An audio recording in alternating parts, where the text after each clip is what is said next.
So there's an interesting and long-standing debate in the various non-dual traditions about whether enlightenment is gradual or sudden.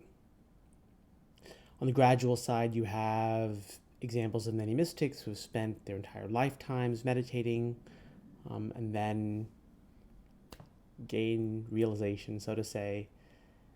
And on the other side, you have, for example, you have people like Ramana Maharishi who seem to become realized without any prior practice or effort. These are examples of people, but the sort of doctrinal question of sudden or gradual goes deeper than that as to what the nature of enlightenment even is. And it's usually conceptualized as the destruction or removal of ignorance. You know, the knowledge of the self is something which is always there, and there's some kind of seeming obstruction or obscuration of it, which is removed. Now, the gradual position says essentially, okay, you have these obstacles, this ignorance, which consists of these mental tendencies that are a structure and that keep the mind distracted by continuously having it move along the lines of the belief in an independent, doing, experiencing entity, right? So you have that belief, you have mental tendencies built on top of it. The mind keeps going outward in search of objects of desire or fear, and that keeps the mind distracted, and it keeps the mind from, quote unquote, seeing its true nature, right? That's the structure of ignorance. And in order to alter that, you have to slowly change that structure by altering the mental habits, right? Bit by bit, piece by piece. So that's the sort of argument for the gradual idea. The argument for the sudden school of thought is that ignorance is beginningless, in a sense, and the structure of habits that was just talked about can't actually be destroyed in this piecemeal fashion. That would be like trying to empty the ocean with a teaspoon. It will just never get done, right? And it's not about changing habits one at a time. It's about an understanding that all at once changes the whole landscape, right? So you have, for example, the idea of two mirrors that are face to face. Between them, they create an infinity of reflected mirrors.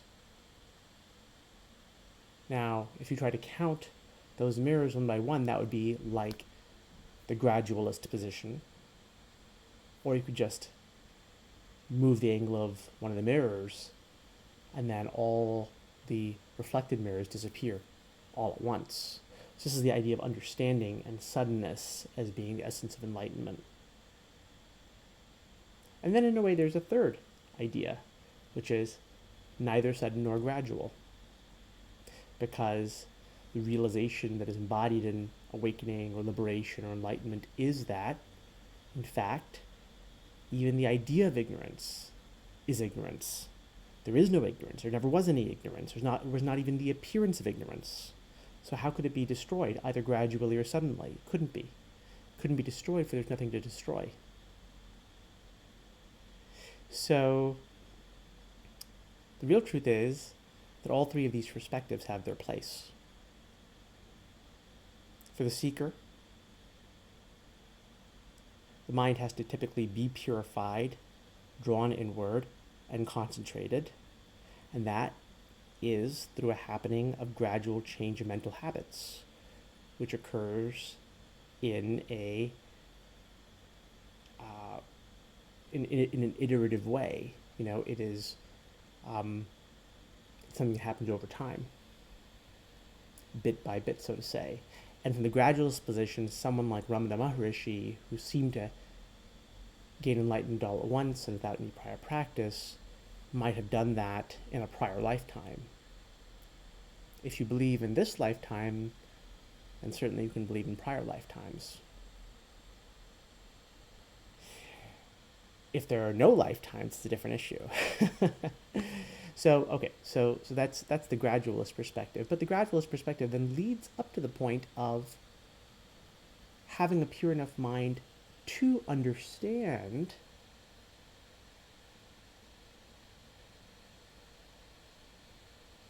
what one isn't, so to say, to discern away all the things one isn't. And in that discerning away, there is that sudden understanding, which immediately destroys all the mental tendencies, all the karma, instantaneously. So that's the sudden understanding, right? So the gradual is one perspective, but it kind of leads up to the sudden. The gradual is kind of causal, and the sudden is like non-causal, you could say. Both perspectives are valuable, actually, especially when you look at the third angle. And the third angle is, what is the content of the realization, of the sudden realization? And the content of it really is, there's no such realization. The idea of a realization implies the idea of a non-realized state or ignorant state. Knowledge implies ignorance. And neither of them are true. There's no liberation, there's no bondage. There's no one to be in bondage. There's no one who escapes from it, right? So there's neither sudden nor gradual. So all three of these perspectives actually have their place. So one could say all three of them are imperfect, because all three of them are putting into words things that ultimately are beyond words, something which is the medium within which words occur. This is always the problem with disputes about technical ideas around enlightenment, because enlightenment always is touching on